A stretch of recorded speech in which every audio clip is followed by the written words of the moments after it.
স্বপ্নের মাধ্যমে আল্লাহ পাক রব্বুল আলামিন কালেমা পড়ার তৌফিক দান করেছেন। আর আমাকে ইসলাম দান করেছে সবকিছু ছেড়ে দিয়ে আসার পর। কি বলেন?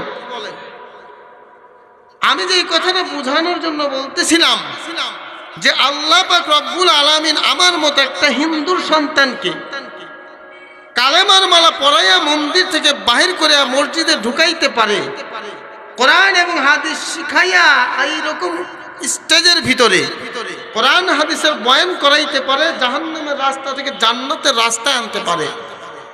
সে আল্লাহ আপনাকে মুসলমানের ঘরে পাঠাইয়া, ইসলামের উপরে পাঠাইয়া, আল্লাহর ওলি বানাইয়া জান্নাতে নিতে পারে কি পারে না?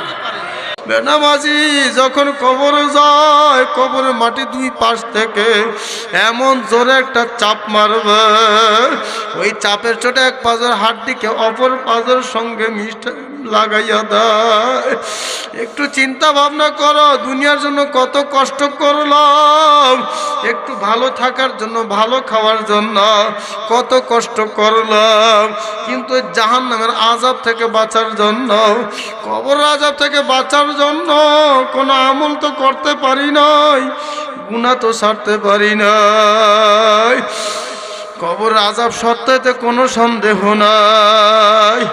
আমার বাইরে এখন বুঝে আসুক বা না আসুক, মৃত্যুর পর মানুষ দুই দলে বিভক্ত হয়ে যাবে, এটা আমার কথা না। আল্লাহ পাকের কোরআনটা খুলিয়া দেখো, আল্লাহ বলেন ফারিকুম ফিল জান্নাতি ওয়া ফারিকুম ফিস সাঈর। আল্লাহ তাআলা বলেন মৃত্যুর পর মানুষ দুই ভাগে বিভক্ত হয়ে যাবে, একদল হবে জান্নাতি, আরেক দল হবে জাহান্নামী।